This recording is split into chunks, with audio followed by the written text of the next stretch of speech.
Hello and welcome to Key Radio Live. It's me again, unfortunately. Hey, No. don't start with that foolishness, please. Not on this episode.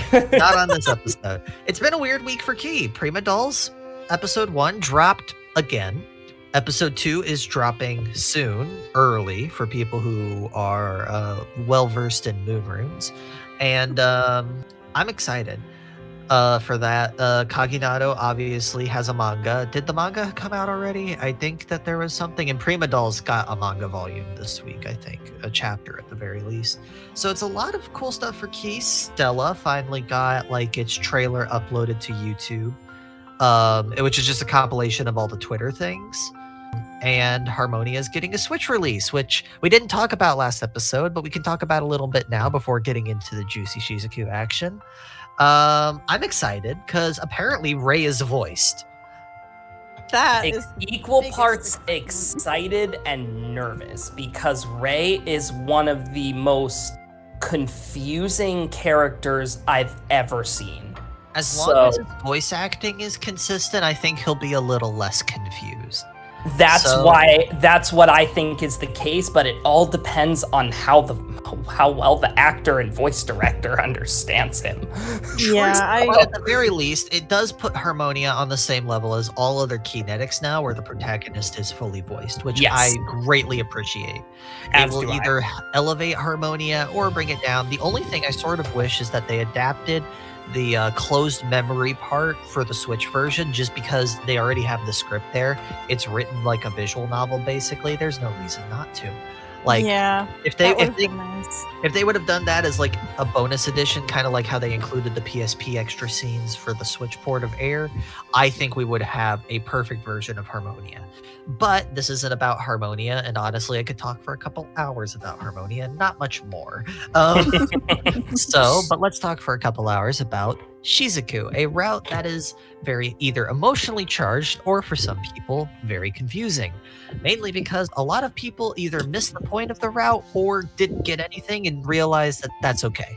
So, first of all, let's talk about the fact that Shizuku is an extra route. I think this is our second bonus route of the game. Correct? Yep. Yes. Last week. I will say that this is the most bonus route feeling bonus route we've got. Like, if I was to talk about Summer Pockets and what felt like a bonus route, Shizuku definitely is one of those that feels like one. It's like, it's not totally essential to Summer Pockets, but I do think Summer Pockets is a weaker work without it. Where it's like even I can agree with that, and I think this is my favorite character route in the game. So, and I think that's what's interesting about Summer Pockets is because each of the routes are sort of essential to the story, regardless of their actual linkage to it. We get this very nice mixture of the stories being able to be self-isolated while also, like, in retrospect, we can sort of separate our favorite character route from, like, favorite story-based route.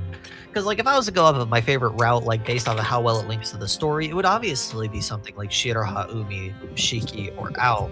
But, like, that's unfair because of the fact that, like, there's a lot of good in stuff like Kamome and Shizuku's route, which feel a bit more derivative from Summer Pockets. Sure. Mm-hmm. I say that there are a lot of positives to this route, so I guess we should get into this. Obviously, this route did wonders for Shizuku as a character, because as many people who have already read ahead to Samuki's route know, her character is not good in Samuki's route. Like, just outright sort of a one-joke wonder. She went from... It wasn't a good joke either. From the original to Reflection Blue, Shizuku went from C tier to double S for me. And Platy, is that not the same for you? I have to say not true. Because I am one of the few people who actually felt like Shizuku was more than just a pair of boobs from the start. But yeah, I also did not read. I read Shizuku's route first when I was testing Reflection Blue. So I had that kind of her background going into when I read Samugi's route from the Steam version right after. So I don't know, maybe I was a little bit biased by what I already knew from Shizuku's route, but I think if you just pay a little bit more attention to Shizuku's character, you can see more of that in Tsumugi's route. So, Definitely. but that's a different podcast. I will give some credit to Shizuku as a character beforehand, because if you read the side stories, which aren't 100% translated, and I think one of hers is the ones that isn't, I can't remember. I haven't kept up with what I have done for editing. I really do need to finish the side stories, though, soon. Put a little nice trademark next to the parentheses there. Yes. It showed a side of Shizuku that we don't really see, which is the side that felt such overwhelming pressure from being an honor student at school that she was basically being a ridiculous mess on the island to get away from that. Essentially running away from her problems in a sense, and that's not necessarily a bad Doesn't that sound familiar, like a certain main character who we've been following since the beginning? It's almost like both of them realize that they are so similar to each other that potentially that their relationship could make them grow, and eventually they can split up so that they can further grow and become their own people, rather than people that are overwhelmingly hindered by their own pressures. Yes, you Almost basically like that's just the entire point of the route. you described the route in a couple of sentences right there. It's a simple story of what these two characters are going through, you know? Yeah. If I were to say, because Hyrie has had separate development in each of the individual routes he has been in, I would say that this route is the route where Hyrie discovers the most about himself. Because in Shiraha's route, he discovers more about like his perspective on how he perceives time and activities and how he spends it. Miki's route is how he perceives family and who he treasures and who he cherishes. But this route is very introspective for Hyrie himself. I would argue that is probably the most introspective he gets outside of potentially Umi's route, because every other route sort of deals with another aspect of how Hyrie perceives others or the world, but specifically Shizuku and Umi's route definitely deal closely with how Hyrie perceives himself or people he is close to. In this case, obviously himself, and realizing that he and Shizuku are kind of cut from the same cloth. Now, there is an important distinction between the two of them that I do feel is important to make, because this is another thing that they kind of realize. And obviously we're going to be jumping around here, but everything that happens in Shizuku route is ultimately leading to the ending of the two of them splitting up, because they realize that they are basically suffocating each other and that they can grow more being apart than they could being together. So I don't think it's quite suffocating themselves. I don't either, but we can get to Go ahead that and- in a minute, because this is going to be a Okay. I want to save this for the end, because the ending is probably the part of the discussion that will be the longest. Yeah. And it is probably one of my only things about this route that I have a few minor critiques for, ironically enough. But we'll get there. And it will definitely be the part of this podcast that we will be debating then. Yes, it'll be the That's the podcast. case. It'll be the part of the podcast, because I think I agree with most of you guys on this on the takes with Shizuku's route. I think the comedy is fantastic. The slice of life shows that Hasuma can indeed make entertaining slice of life that isn't just drab. Like, I'm sorry. Like, I'm gonna talk about Tsumugi's route in this episode, because this route is what I wanted Tsumugi route to be. Like, in the sense of how the slice of life was structured. Tsumugi as a character, I believe, is Tsumugi at her best in this route. Like, Agreed. Tsumugi has so much character in this route that I just wish was in her main route. It frustrates me because she is more layered in this route than I could ever see her being in her own. And it's very upsetting, but it also means, hey, at least I like Tsumugi marginally more than I liked her in the original, which, for those who don't know, I'm not the biggest fan of Tsumugi's route. I'm probably the least fan of Tsumugi's route in comparison I haven't to read that. it in 2 years, so I will abstain from commenting until I reread it and I'll give my thoughts on the Tsumugi Route podcast. But what I was getting at before, everything in this route basically is leading up to the two of them splitting up. So the biggest distinction I want to make between Hairi and Shizuku is that Shizuku is the type of person who needs to be caring for others. We see this even at the very beginning of the route with the counseling sessions. Like, this is the whole point to what she's doing. She's trying to not just to give people advice, but to be someone who listens. And this is one of the things that I just really want to drive home to people, that it's so important to take this lesson and apply it to yourselves. Just fucking listen. You know, there is so much to be learned, just not by giving advice, but just hearing people out and being someone for them to lean on.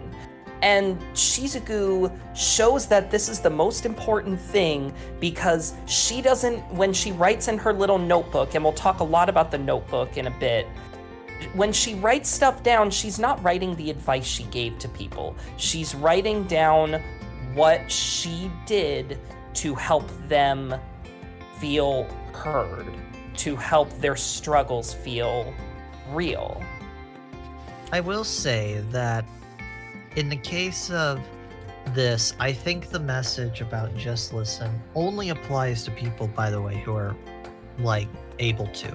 Because if there are people, like in this case, Hairi's in no mental state to really listen to anyone at this point. I mean, he's in... I would not say that. At the beginning of the route, yes. He develops enough that I would say by the end of it, yes, but he's in no position at the start of the route to really do what Shizuku was willing to. And I think it's important to remember that you can't always listen, and you need to take time for yourself. And that's actually what I took away from the route, is that sometimes it's okay to prioritize yourself when it comes to that stuff, because sometimes there are moments where you just have to. Shizuku and Hairi made a hard decision. I mean, it's clear that these two both love each other very much. And all of that was part of self-priorities. And it's a part of the route I appreciate, but I definitely think it's important to realize that just because Shizuku needed to help someone, like she has that feeling to need to, don't feel like you have to. Right. That's what I'm getting at by the end here. You know, she realizes that she is going to not grow when she always has someone to spoil. But the thing is, listening to someone doesn't necessarily spoil them. She's doing it to Hairi because she's always there for him. But when she's doing her little counseling sessions at the beach hut, she's seeing everyone on the island. If there's a lot of people competing for her attention and she's not giving very much to anyone, she's still giving them enough that they benefit from seeing her, but not enough where they need her and rely on her. I do agree. I'm just saying, if you're not the type of person who feels like they are capable of just listening, don't feel like you have to. There's other ways to help. In fact, I think the message to take away is just find ways to help, like in your own way. Like listening sometimes is good, but like it doesn't necessarily have to be that, because I know for me, I'm a horrible listener. Like it's hard for me to just listen, because if I listen, then I want to try and solve the problem. And I'll step in and I'll try to like... This is a big difference between you and me that I've noticed too. Yeah, so hence why I would say help in your own way. It's okay to listen, but figure out how to help in your own way, because like Shizuku found that and Hairi does, but everyone needs to figure that out. And that's what's cool about this route. It's all about like figuring out ways that you can help your community. In fact, this is why I like this route more than Tsumugi, because it shows what Tsumugi's route was sort of going for. Because Tsumugi, despite being an outsider to the island, was trying to basically, you know, form this very fun community thing that could be built at the lighthouse, which I won't spoil too much about.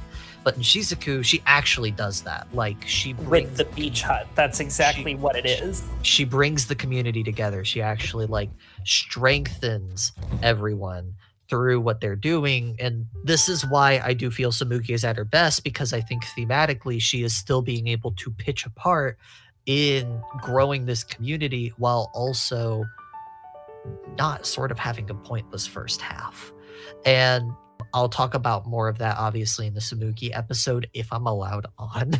So it's one of those things where I definitely think that this is a strength of Shizuku's route is Shizuku is her own individual person. She has all the agency in the world, and both her and Hyri are able to make decisions independent of each other while also respecting each other's boundaries, which is great. It shows a very realistic relationship, albeit almost a bit more mature than I would have expected out of high school students, if that makes sense. Makes sense. It's just I think it misses the mark of what it's trying to say, of what the story's saying. I mean, totally. I'm just saying it's more mature than I would expect out of an emotionally damaged 16 and 17-year-old. 17 and 18. So Shizuku is an adult. So still, more than I would have expected out of two emotionally damaged people fresh out of high school. Platy, who do you agree with here? I agree with neither of you. Amazing. Why is that? I don't see the listening aspect as something you should take directly as a lesson from this route. It is more so putting your worth in the wrong things. And how on the outside, it looks like Shizuku's doing something wonderful and great for everyone on the island. Because yes, she's making people happy. She's helping people process their emotions and figure things out. But she's making that notebook to show how she made people happy. Not how she made an improvement just because they were content with her and they found her useful. So it's kind of a negative spiral that she was in because she just was doing these things in a way for self-recognition in her own, to see herself as useful. It's like the hierarchy of needs where like Shizuku's in this massive negative spiral of self-actualization where she's constantly seeking a way to basically self-actualize her own worth through overexerting herself, honestly. Yes. And I am somebody who has done this before. There was... Yeah, I'm well aware. Through 2020 was basically my time of splitting my attention into all of my friends, listening to them, doing things for them, and it drained me. And I related a lot to Shizuku because it came to the point where that was my worth. And to stop doing that and take care of myself would have felt like the worst thing I could have possibly done. I do agree with you that anything that you take from any story really should not be done to a point of stressing yourself out over it. Like, I do agree with Platy. Shizuku wore herself out off of the premise of trying to help people. And that's what I was trying to say by just listen, is if you are not emotionally capable of listening, don't force yourself just because you feel you have to. But at the same time, it depends on your definition of listen. Because I do think there are lots of people who do not take the time to just sit and listen to what their friends say, to really soak in the personality and notice the intricacies of a person because they get too wrapped up. So in that way of sit and listen, yes, I agree. You need to stink and pay attention to your friends. Yeah. I think the three of us agree more than we think. So let me try and word it in a way that we can all three agree on. What I was trying to get at is that listening is not about like actually listening to your friends, because that's just friendship 101. Learn the intricacies of a friend and their personalities, what they like, what they dislike, what you're able to talk about with them, and what you should probably honestly avoid. That's just part of being a friend. But what Shizuku was doing wasn't necessarily that. It was full-on counseling, which is a different type of listening. And that can get emotionally exhausting. Listening to people that you do care about, but potentially don't want to hear about their own problems 24/7, or their problems, or just whatever is going on with them. Like, sometimes you need that breather, and Shizuku essentially never took steps to do that. And I think it's a very valid point to go, hey, it's okay to say, hey, I can't listen right now. And that's fine. And if they don't respect that, then they need to learn boundaries. That's basically where I'm at with it.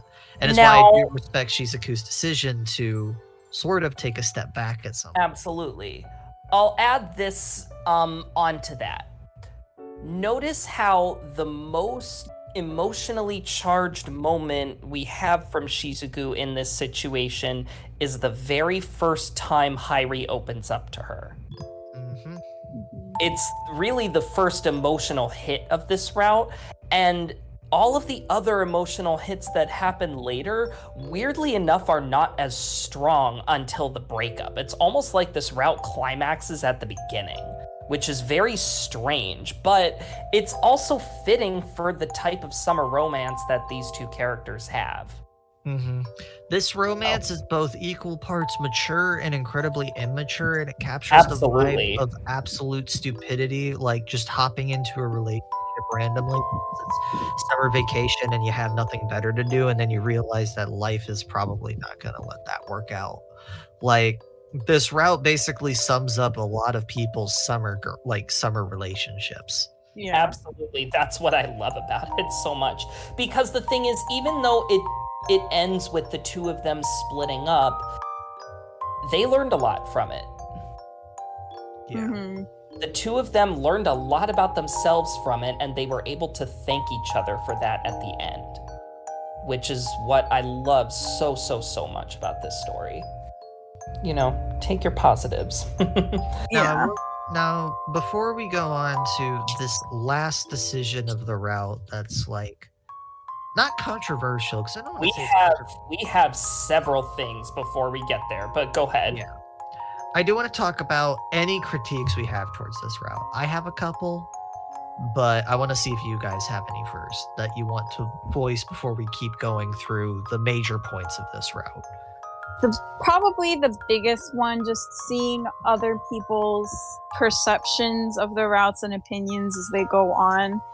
Probably my biggest critique is just there's a lot of times that the route goes like kind of stating obvious facts, which some people might have thought it kind of belabored things or made some of the lessons a little bit too obvious, which for me, that was personally something I enjoyed. I like that writing style. This route is very on the nose. It lacks subtlety in every regard, but I don't think that's necessarily a critique. I think what threw people off is they kind of dropped some of that on the nose when it was actually needed. Like with the scene with Tsumugi turning everything of their summer times into lies and saying things to Shizuku to like pretty much upset her. They didn't like directly enough say what the purpose of that was, and I think it made a lot of people confused because it finally expected you to actually understand what they were talking about, which I did find a line. There was one line that Tsumugi did try to reason why she was doing this, but when you take Tsumugi, who's a blubbering mess, not very easy to understand at that point in time. So I will say that would be the one place I think they needed to kind of keep with that. I think actually that's a positive for me. My biggest critique was actually in just pacing. This route had very weird pacing, and this I far more enjoyed than Tsumugi's route, primarily because I found the comedy more to my style. But I will just say Shizuku's route doesn't know when to stop or go.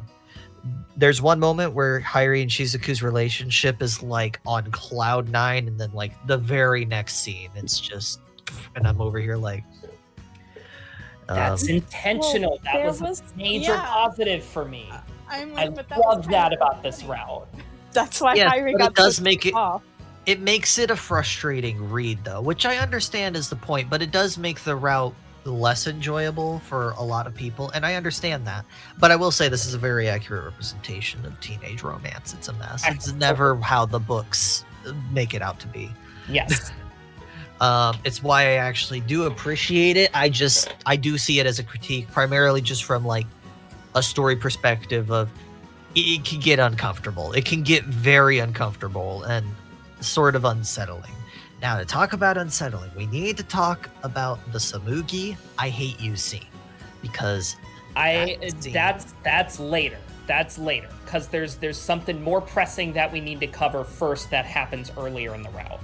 But the I hate you scene.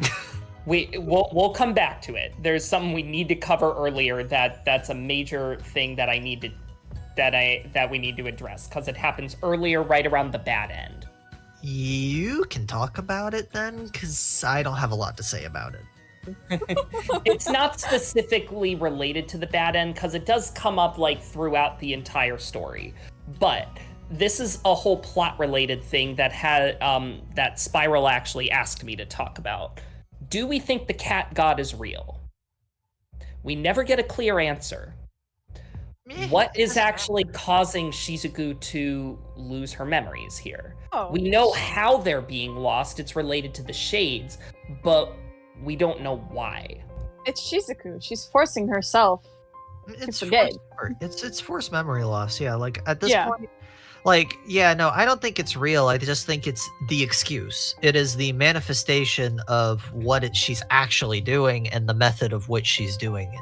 So this calico cat we keep seeing, it's just a coincidence? No. That calico cat, I'm convinced, is the cat Shizuku saved. Yes, I'm convinced of that, but I just don't think that it's related to the cat god. Like, I just think that those are two completely separate things, and I 100% believe that they're unrelated, but no, it wouldn't be an illusion, because of all the things the iridescent shades can do, it's not create random things out of thin air. As weird as that sounds, these things can do pretty much everything but that. We have never seen shades. They can manifest dreams, they can manifest memories, and they can do redacted, because spoilers, but they can't, they've never manifested visions of physical things. The closest we've ever gotten is to something that we have to talk about in Samugi, which is a major spoiler, but even that I consider a little bit different, because it's using something to manifest other memories. So it's like, it has never manifested something completely made up, though, completely fabricated. Right, and we also, we can't even make the dream argument here like Miki route, because Hyrie is touching the cat, and also the dreams always happen when the date gets screwed up and we don't understand, and it's night during the day, and we have nothing like that here. Yeah, there's nothing weird happening. It is just a cat, and I do believe that it has important thematic purposes, but I definitely don't think that it is.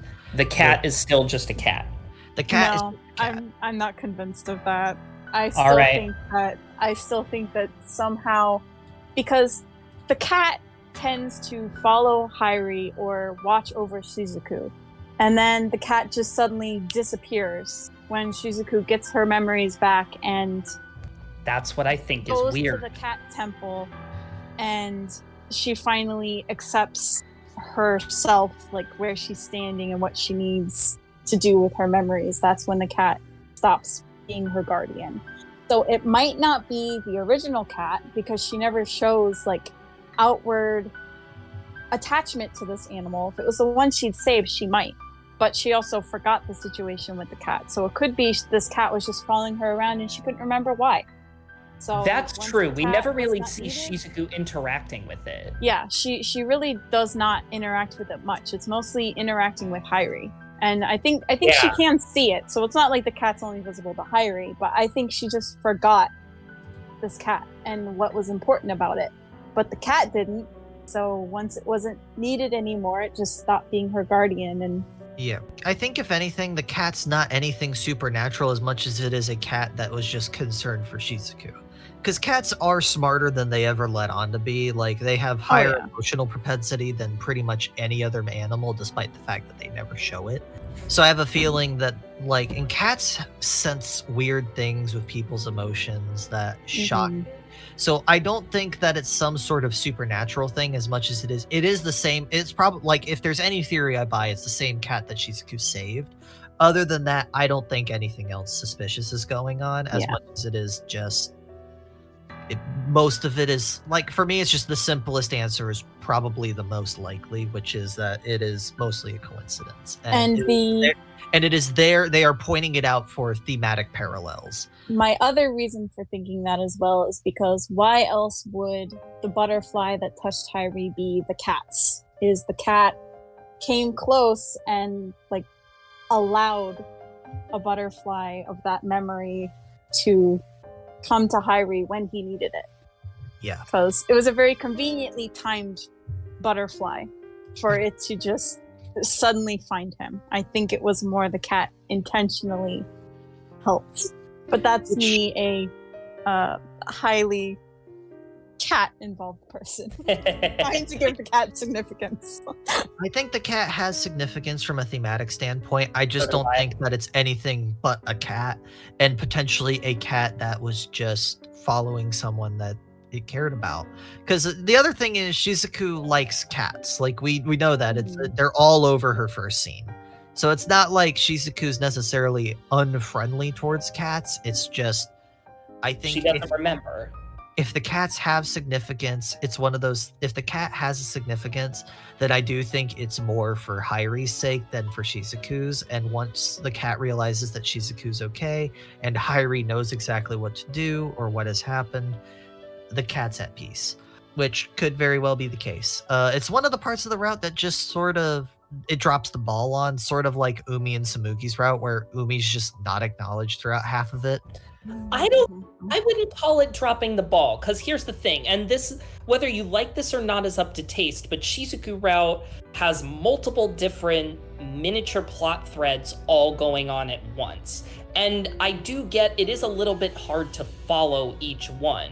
But I do think that is also kind of the genius of it, because you have to go into this route with a sense of curiosity for what's going on and how these characters are feeling about it in order to get out of it everything it's trying to tell you. I will say this was the part of the route where I got absolutely nothing out of it because they decided not to finish it, though. Like, they just sort of left it where it was at without any... Did they, though? Because I don't think that's the case. We do have this one scene at the very end on the day Hyrie leaves the island. He goes to the dock right after the breakup and meets the cat, and he wonders if it was ever real. So do we. We wonder about that too. I would have liked some finality. Like, that was the one time where I actually liked that it was left up to mystery. Welcome honestly. to Summer Pockets. Like, do we get a lot of finality on things here? You do, on certain things, especially when it comes to lore things. Because the thing is, if the cat wasn't real, it adds a lot to the lore that complicates a lot of things involving the iridescent shades. And one thing Kai likes to take steps towards is trying to make the shades about as clear-cut as possible about what they can and can't do. Because it's vital for understanding how Summer Pockets ends and the consequences for actions. If this cat is able to do, like, if this cat wasn't real, I'm gonna be very confused. Once we get to endgame routes, I'm going to revisit this because I do have a theory that I would want to pose, but I can't do it right now because it's spoilers. I don't remember, so I need to reread. I will say, if the cat isn't real, I'll entertain it. Potentially, it's the manifestation of the shade.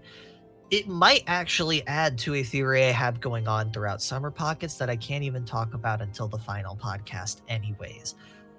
But I just don't have enough evidence here or there to make a final statement on it. I just lean more towards the cat.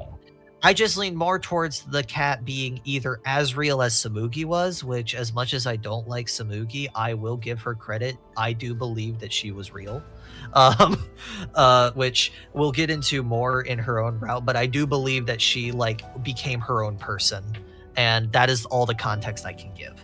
Yeah. And so, I give the cat that much, is that regardless of its state as a shade or not, I do believe that it is its own entity. Quote unquote, real or not, it exists. Like, Yes. it is a thing that Hairi can interact with, Shizuku can interact with, and it has very real effects on the plot. All right, so we've entertained that discussion for a while. Now you can get into the I hate you scene. That scene was the best scene in the route for Samugi. I so much. It added so much depth to Samugi as a character that I wish we got a snippet of in the route. And I think the primary thing is, and you can correct me if I'm wrong because it's been a year and a half, it just added the fact that Samugi can get jealous. We see snippets of it beforehand, but that's where it becomes really obvious. Yeah, like it hammers home that Samugi can get so incredibly jealous. And for some people, that's a negative about Samugi now, because it's like, oh, it's adding a flaw to a character that up until this point was largely sweet, generally likable, and nothing but a sugar cute. But the fact she could get jealous just made her such a more interesting character to me. It But made she's interact jealous in her own route too. kinda. Like that to me isn't what's impressive. See, I don't see her as super jealous in her own route. Like, she's just like, then again, I also just think that her route doesn't do her justice, because this route does. I see most of her jealousy start in Shizuku's route, primarily because that's the entire point of her character in this route. She gets super jealous. But I want to hear your guys' take on Samugi's character and this scene, because for me, it's probably one of my favorite scenes in the entire novel. But just to clarify, though, how is that scene her being jealous? The way I took it is she was doing that because she realized that Shizuku needed to accept something negative about her summer to be able to further keep her from forgetting everything. Because if she started forgetting bad memories that Samugi purposefully put in that summer, then Shizuku would forget them as well, because she would force out that entire summer. I think that's why Samugi thought she was doing it. Yeah, so I didn't see that as her being jealous, because the only time she was jealous was at the start when people weren't playing with her, and she wanted equal attention. Right. And then throughout the route, she actually showed depth of character and perception in seeing what Shizuku needed when Shizuku couldn't see it herself, because she told Hairi, go to Shizuku, I'll be the angry one for you. And she let all of her anger go in that scene to go, after the wedding sign got destroyed, Samugi allowed herself to get angry for both her and Hairi, and let all of that pain that Shizuku would feel from that go on to Samugi, so that Hairi could be the one to go comfort her. I do agree. It finally showed that it wasn't just this dazed and confused, stupid little blob of moe. It actually showed that there's depth and ability to understand other people's emotions with empathy. That is the aspect that I found was really good with Samugi. And this scene is definitely the culmination of all of that, for sure. But the thing is, Hairi and Shizuku are going to learn from that too, because a few scenes later when we have the breakup, and I know everyone's itching to talk about this breakup, and we're going to shortly, trust me, we'll get there. There's just a lot of stuff in this route. We see Hairi and Shizuku do it too, They spend half of that breakup scene hurling insults at each other. Yes. They're laughing while they're doing it, but I know. It's great. I loved that so much. So Uttori had to go for a second, but they said that from their perspective, they think that it was Samugi thought she was doing it for one reason, but there was also some pent-up jealousy mixed in there, which I could definitely see that. I do second that as well. Because I do think she probably did have some darker thoughts through that, because, we see part of Samugi's motives for her summer was one thing, but she kind of couldn't do that since her two friends were kind of being occupied in themselves. But the main point, like, they tried to make it obvious by saying, like, Shizuku understood what Tsumugi was doing in that scene. But again, this is where I think they would have really benefited from one of their really specifically said motives for this scene.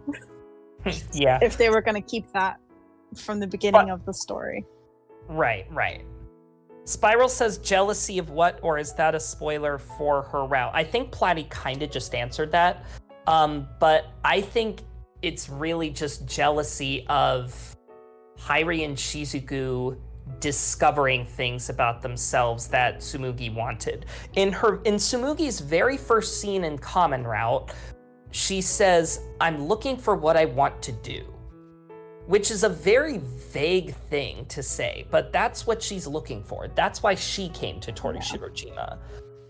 And in helping Hairi and Shizuku, she's kind of putting her own issues aside because she wants to hang out with Hairi and Shizuku because she's having fun with it, which is a very Tsumugi thing to do. Mm-hmm. But, and this is a spoiler for her route that we can't really get into, her problems are still happening. Throughout all of Shizuku route, Tsumugi's problems are not gone. They are 100% still happening. And we'll definitely be coming back to this route to talk about that aspect on the Tsumugi Route podcast. Yeah. Uttori also said that the speech seemed too oddly specific for it to be being pre-scripted, which, yeah, come to think of it, once it started, Tsumugi just kind of kept going, and it did seem like there was a lot of it built up. I just don't know if jealousy was the cause of that. For me, I'm the kind of person who sits back and I watch kind of like the things people do and kind of like, oh, that might not have been the best decision, but I won't say anything. But then as soon as somebody like gives me an opportunity, I'll just kind of go at it and it just tumbles out. Yep. So it could just be a lot of the thoughts swirling on her head. Like, again, it's proof that there was a lot more going on in Tsumugi's head than she ever lets on. And ever let on in her own route. Which is just more of the whole thing that all three of us are saying, that this route gives Tsumugi a lot of depth. Yes. So. Finally, actually say something. Welcome back. So, I will say that even if it's not jealousy, it is something to do with the fact that Tsumugi has a lot of emotion problems. She doesn't know how to, one, express them and two, process them. And while I think it's part of it is at the very least jealousy, because Tsumugi is a jealous character by nature, because her entire character deals with this idea of, oh, I've got to leave by the end of the summer, so I've only got so much time left. And she's a foreigner, so she's got to live far away. And it's one of those things where, oh, I gotta leave. So it's like the pressing time that is happening, the sense of time running out, and all that is being spent on is this. Whatever it realistically, I think part of her anger and sadness is coming from the idea of, why are we spending our time on this? Like, because from Tsumugi's, the best way you could spend summer right now is to have fun. And the reason she's upset is because Hairi and Shizuku and all this stuff is just... There's a lot of drama.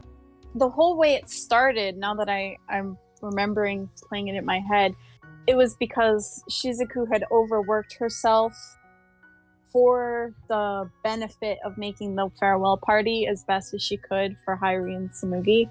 So it was also, like, the beginning of it was definitely genuine frustration, and I would even venture to say anger, because she's just like, why did you do this, Shizuku? After everything we've done, you're still doing what you were doing before.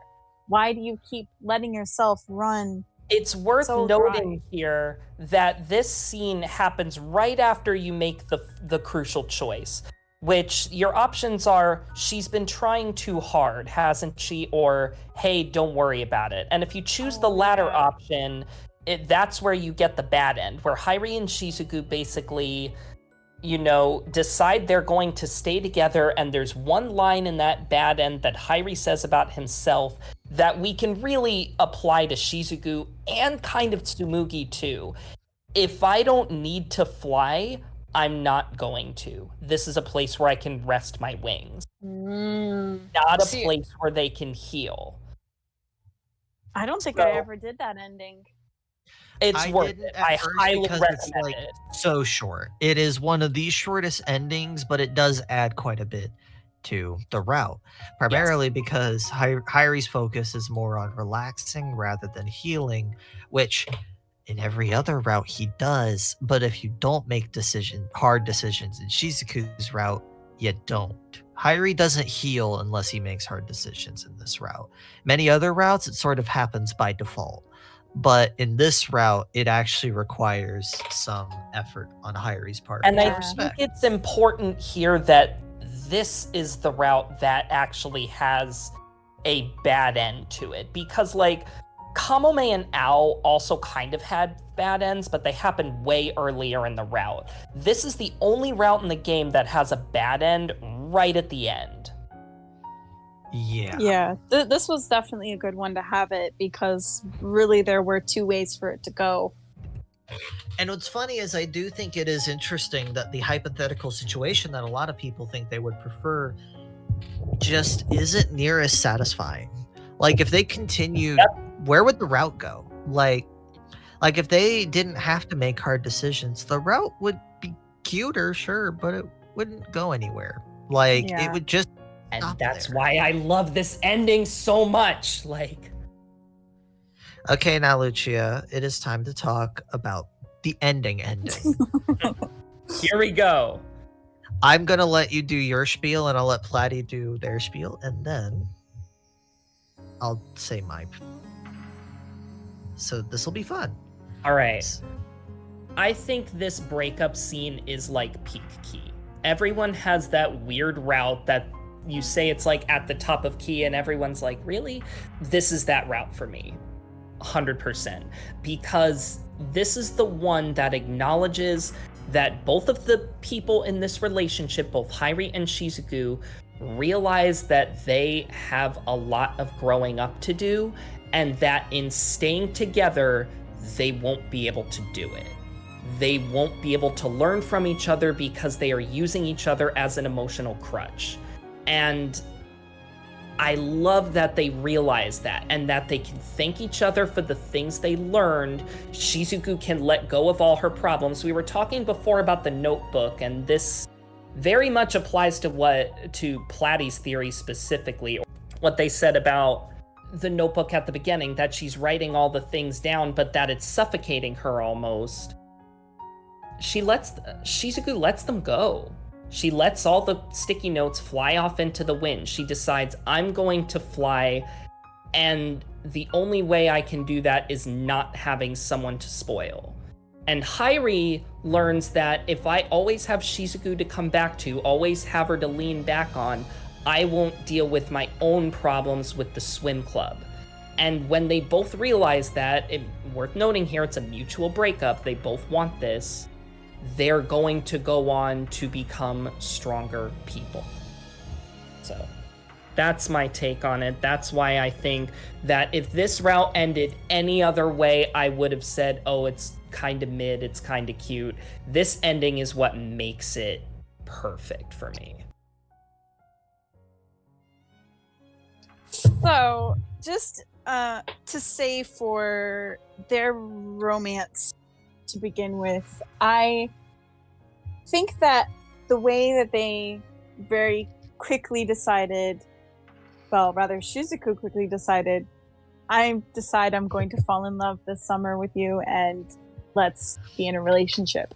How fast they got into that, how fast they kind of choose to break up, feels very in line with it, even if my natural reaction is, no, don't break up. You guys can figure out a way to, like, why do you have to entirely break up? That was my first gut reaction, was it kind of bugged me, because I am a big romance nut. That would have bothered me only if one of them was not into the idea, but they both were. But anyway, sorry, go on.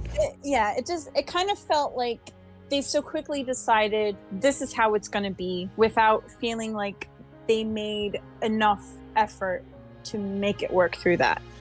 But it also did show a shocking amount of maturity and uniqueness to see a timeline where two people decided, you know what, we have our own ways to go in this time, that each of them had a personal struggle they had to try to accomplish, and they would have run away from that in order to come back together. It's not that how they were before that was necessarily bad, because I don't think they tiptoed into codependency too much. It was just once they had to go home, that is where things would have gotten difficult for them. So having the maturity to go their separate ways was good enough.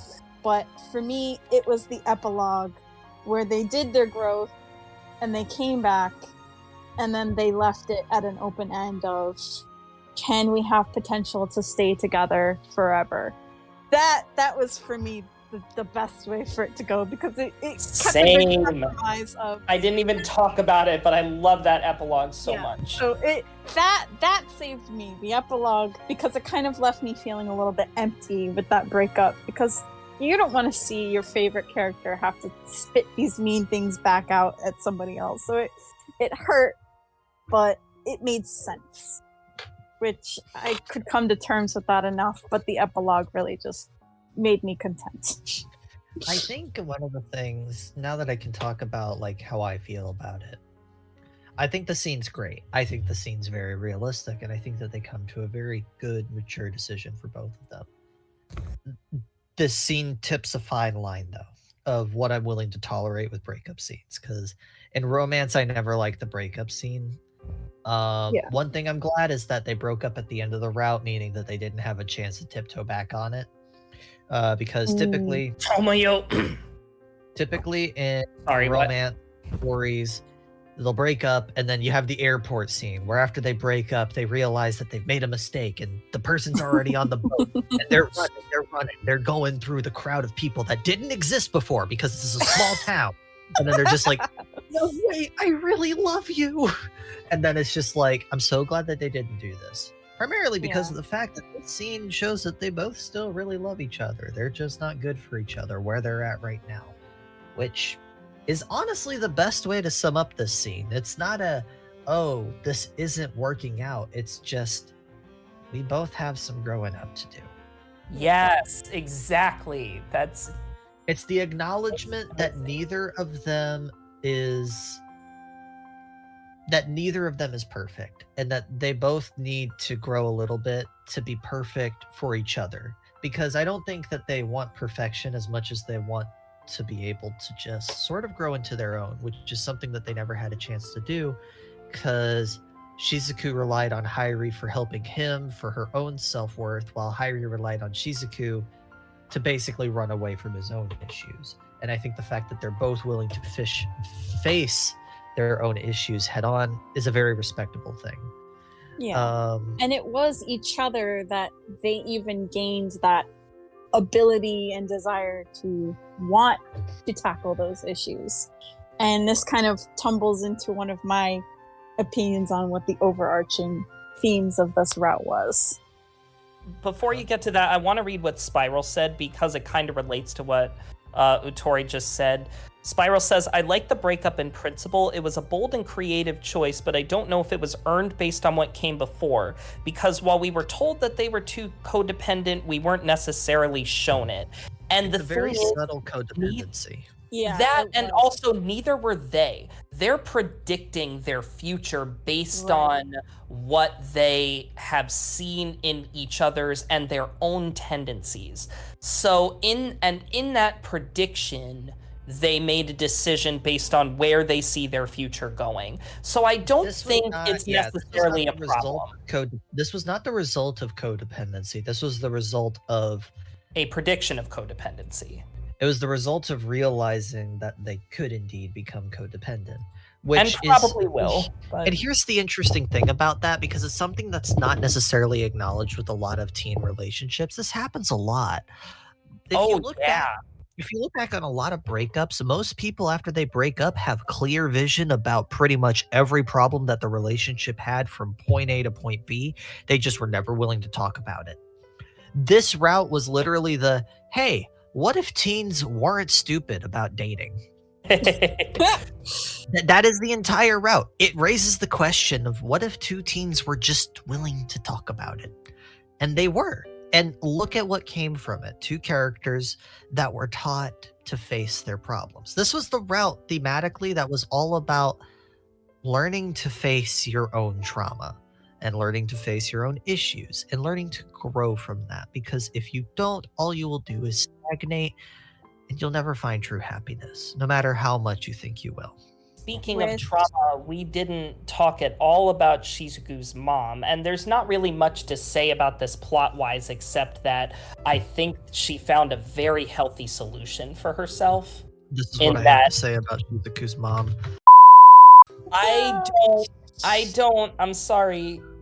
I don't agree at all. Like, as somebody with mommy issues, it's very complicated. It's just how I will leave yeah. it. Yeah. I will stand by my statement. Your opinion is valid. There is part of me that agrees as well. That is also how I will leave it. I don't agree at all. I think it's a lot more complicated than just Shizuku's mom is bad. Because the thing is, they're kind of the same character in a way, Shizuku and her mom. I'll be first to admit that I think it's a complicated issue. It doesn't change my opinion on it. Yeah, you still understand that she's not bad, but it's frustrating. Oh, it just is. But the thing is, they are the same in the sense that Shizuku's mom is suffocating Shizuku, and the thing is, Shizuku realizes that this is where she could end up if she stays with Hairi. She always needs to be taking care of someone, and this is where Shizuku's mom kind of let this go out of control.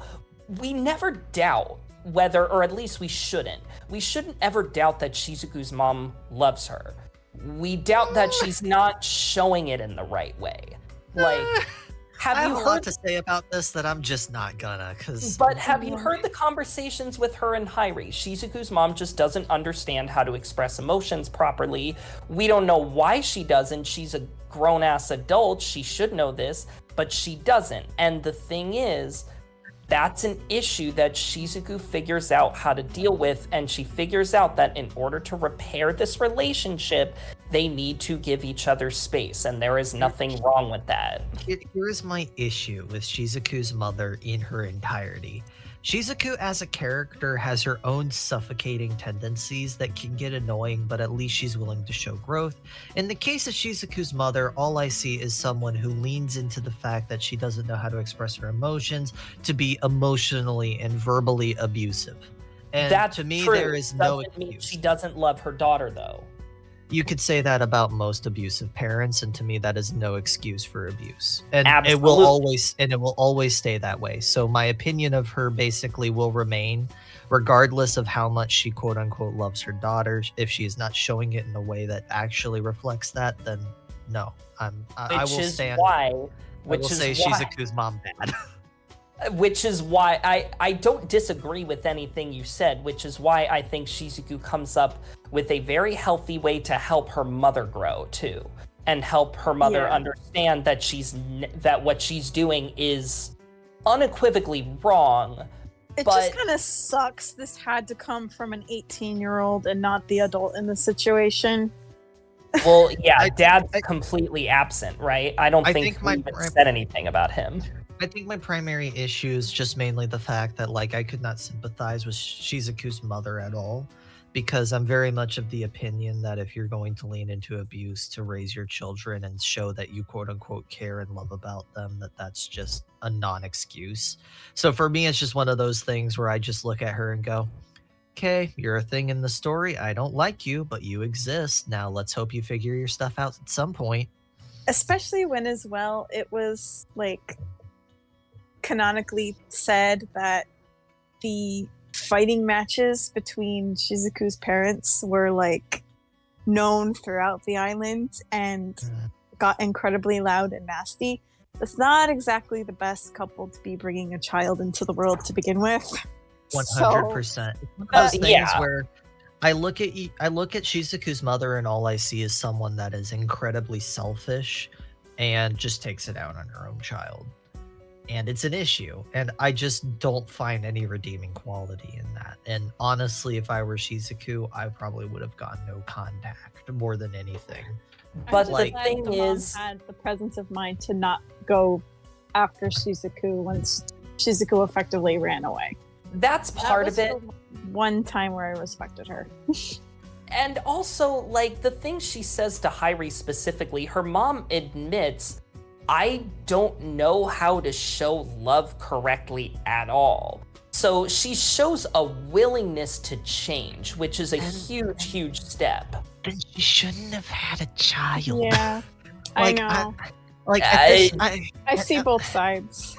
I'm on this. I won't change my opinion on this. I'm not gonna try and make you. I lack respect for Shizuku's mother because she's very clearly emotionally abusive. And honestly, most emotionally abusive people will use scapegoats to say, "Oh, I don't know how to show love correctly," or "This is how I show love." And they're super nice to everyone else but their own kid.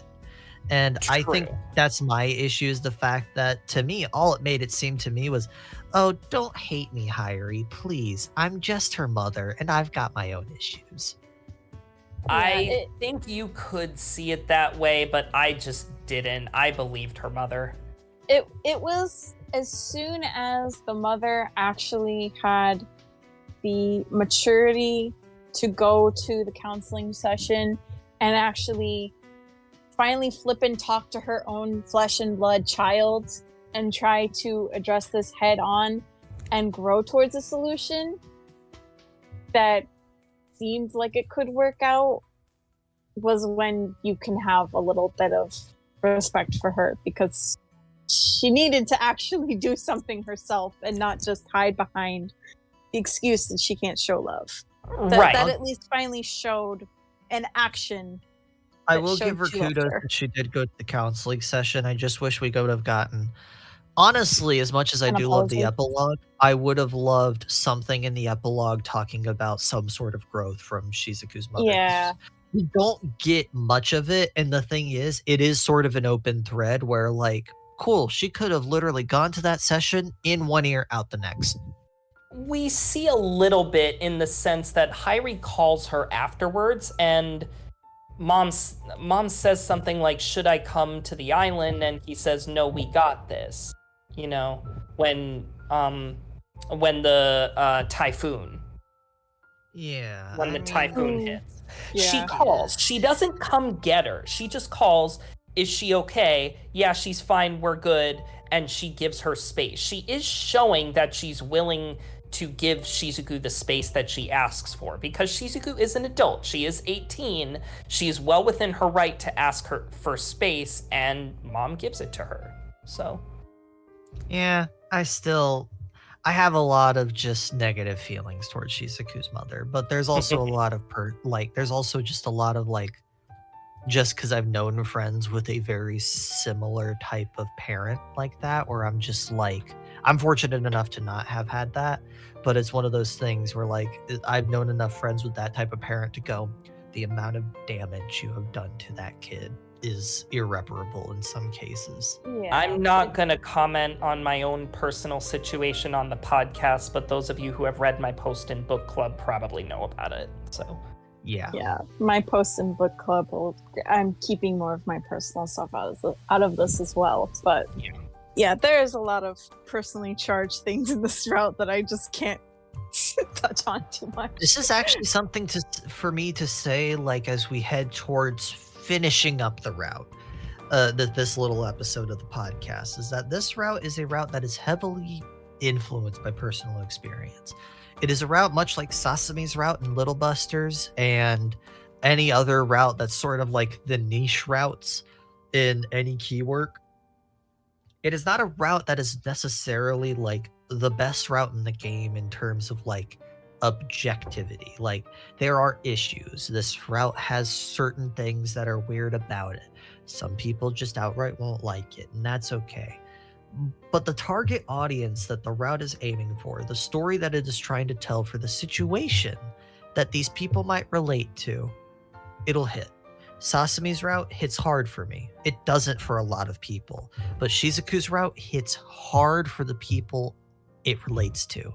And if you relate to it, then this route will be very therapeutic for you. Now, and I think that's what's great about it. What I do want to say is I very well could have, if I chose to do what I did with this route differently, I could have gone in, ended with, I hate this route, this hit a nerve, this was terrible, why did Key do this to me, this is more emotional trauma. But instead I let... Like you did with Chibi Moth and a certain rewrite route.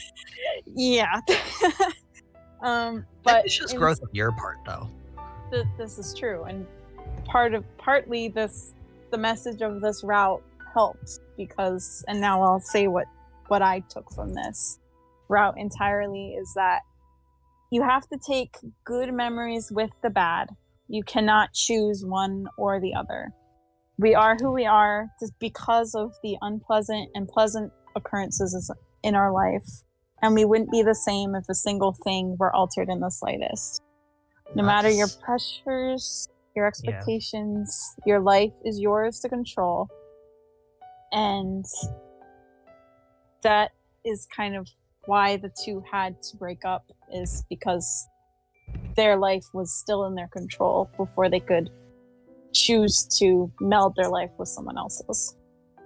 Not to sound like a Whovian, but it can pretty much be summed up in a quote from the 11th Doctor. Life is a mixture of good and bad. The bad doesn't necessarily outweigh the good, but the good doesn't necessarily mean the bad stings less. It's only when you accept both that you see the true beauty of what life can be.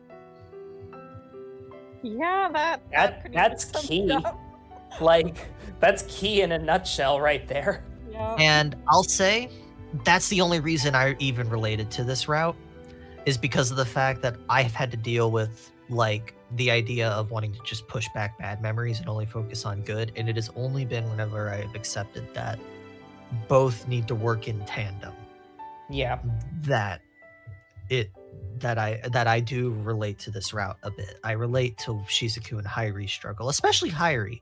Hairi has to deal with a lot in this route that I think, like, anyone who says Hairi isn't a character by this route, I'm like, have you read the route? Have you? Have you read a single line? It scared me, but he got mad. Yeah, like, Hairi is 100% a character by this route, and he's even more of a character in Umi's route, which I am so excited to talk about next week. But let's go. That is the end of this episode. And if there's no more closing remarks, couple things we gotta do before we peace out, though. Yes. First of all, I do want to ask, what did you two rate this one? A 9.5 out of 10. Platy? I think I gave Miki's route a 10 out of 10 last time, right? Yeah. I would give this one a 9.8 out of 10. I can accept that, yeah. I don't do decimals. I'm giving it another 10. I do decimals because of the fact that in the case of Summer Pockets, most would be 9 out of 10s if I didn't do a more nuanced rating scale. I don't think I have any routes below 8 in this game. The only route in this game that is below a 9 is Samuki's route. So, like, I have to do the marginalizing. I have one other at the moment, though that may change on a reread. Anyway, before we close the episode, I do want to reiterate real quick that we are having 3 contests for 5 prize packs for those of you who are who missed out on hearing on all that last week. So we have the Man Pig Award, which is for an essay slash review of your favorite Pig in one of his own games. It's so good. We have 2 prize packs for the top scorer on endless and extreme modes in table tennis. And if you beat the game and unlock the sprite creator, the scene creator, come up with the funniest, wackiest scenes you can come up with. You can submit as many of those as you want. I recommend submitting anything you come up with. And all of that can be done in the Google page, and you can find a link to that pinned in the book club channel. So and might as well link. Yeah, come to the server, please. We host a lot of fun events. Yes. So that was the end of this episode, and I'm glad that we got a lot of discussion about this route, because this route was definitely one that was less universally loved. And I'm glad that we were able to talk about the positives, the negatives, the good, the bad, and the ugly. With that, I hope you all enjoyed, and we'll see you next week with talking about a certain Kato family member that loves to wear a sailor's hat. Until then, I hope you have a great week, and we'll see you next time. Bye-bye. Bye. Bye.